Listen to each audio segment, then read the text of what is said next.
After a decade of grand storytelling and massive blockbusters from the MCU, which established the golden era of the superhero genre, which gave us many masterpieces like Iron Man, Captain America, the First Avenger, Captain America, the Winter Soldier, then the Avengers, Guardians of the Galaxy, and Captain America Civil War, finally came to an end with the Infinity Saga.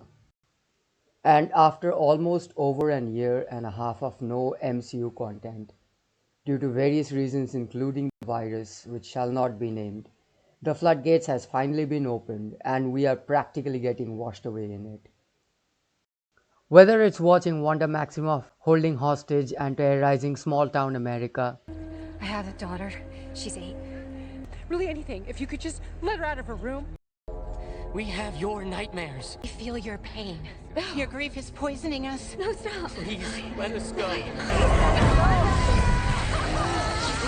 and then playing the victim, They'll never know what you sacrificed for them. It wouldn't change how they see me. yeah, no shit, Sherlock. Or watching Falcon, who is far too eager to tell the audiences what to think and feel. A bit. You have to stop calling them terrorists. You've got to do better, Senator. You've got to step up. You control the banks. Shit, you can move borders. Or Loki, who is playing second fiddle in his own show and amazing us with his sheer intellect and poise. Pathetic. Or getting thrilled by Black Widow, utilizing her world-class espionage skills to take down the most devious enemies imaginable. Or just watching tweaked up, well-established storylines in the marvelous What If. Fascinating. We are well into the territory of MCU's Phase 4, or which I like to call it, the MCU's Phase 4, where quantity matter over quality and being diverse and different takes priority over good storytelling, where making movies is less of an art form and more of a following of a well-crafted template and churning out products like a well-oiled machine in a factory. And next on the conveyor belt of mass-produced Marvel product is The Eternals, a movie about a bunch of obscure comic book characters which I hardly heard of before, starring a bunch of people I don't care about, with absolutely no sense of personality, intrigue or anticipation. Being directed by a person who has no idea about comic books Superhero genres for me is very similar to westerns back in the days. and has credits for making movies such as. And any sliver of hope I had for the movie vanished after seeing the first trailer, which looked bland, boring and irrelevant. But hey, at least it's diverse and different. For so long, we've seen superheroes that have looked like a small percentage of the world. How different. Very different. Versus the diversity and the inclusion. Incredibly diverse cast. It's got, the first gay superhero in it. About diversity. About diversity. And no, I'm not calling out this movie for its representation. I'm calling it out because they are weaponizing the representation, which Hollywood has been doing for the past 5 years. And not only the premise of the movie looks bad, but as well as the timing.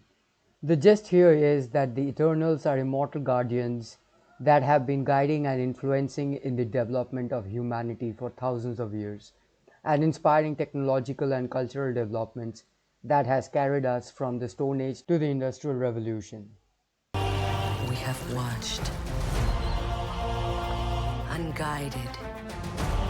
We have helped them progress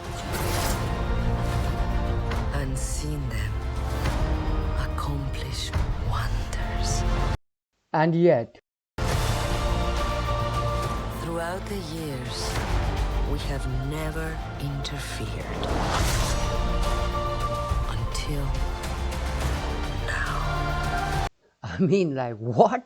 I mean, you openly admitted in influencing throughout the entire course of human evolution. So what the hell that is, if not interference?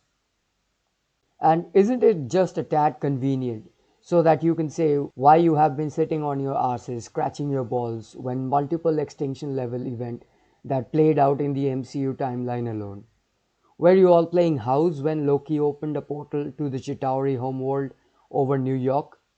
Or Ultron was about to drop a city from orbit to wipe out humanity?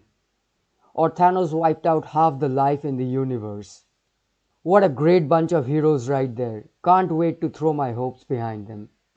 I guess something real bad must have been happening right now, which makes them decide to help out for the first time in 7,000 years. It's always a struggle to balance a big ensemble movie with lots of major characters. The Avengers understood this fact all too well, which is why all the main heroes got their own movies to establish their backgrounds and personalities first, before throwing them into the mix together. So when they act out or behave in a certain way, you would totally understand why they were doing this, because you knew the background and experiences in their life that has shaped them into who they were. Unfortunately, the Eternals don't have that luxury. It has the daunting task of establishing no less than 10 characters, which already tells me either it's going to be a 3 hour long snooze fest, or it's going to revolve around 2 3 main players while the others make small appearances, while they mainly set up for a sequel. And if you need an example of a movie that tried to throw together a big ensemble cast for the first time, I give you the Justice League. What this movie should have been is a giant platform to pay homage to the great Jack Kirby. But Marvel chose to check every single box in the diversity list to gratify the shills and the woke mob. Just the diversity of this cast here. Why was it important for you and the team that the Eternals were made up of such a diverse team? Yeah, I think it has a lot to do with Jack Kirby. And I'm sorry, I'm allergic to bullshit. And the verdict is out, and it seems like shills have turned on their own masters.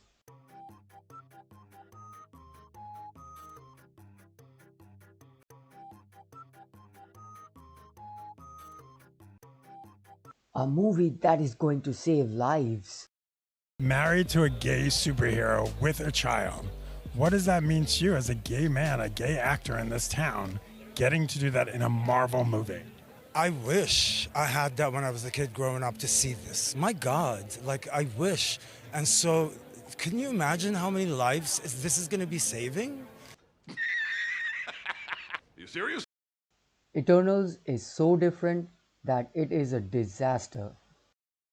At the risk of offending the thousands of new Eternal experts out there, thanks to Wikipedia and Google, and at the risk of offending the 5 or 6 actual Eternal fans, no, I have not watched Eternals. For me, it adds up to a big bunch of nothing. A dull, lifeless kind of a movie about a bunch of vague characters, awkwardly retconned into the increasingly convoluted MCU timeline, with the most flimsiest excuse for their previous lack of involvement. But hey, being a comic fan, I would absolutely watch it when it releases this Friday. So anyway, that's enough rant for today. If you liked my video, hit that like button. If you really like my video, I thank you for watching this far. And I'll be back with more content. So until next time guys, take care now, bye bye.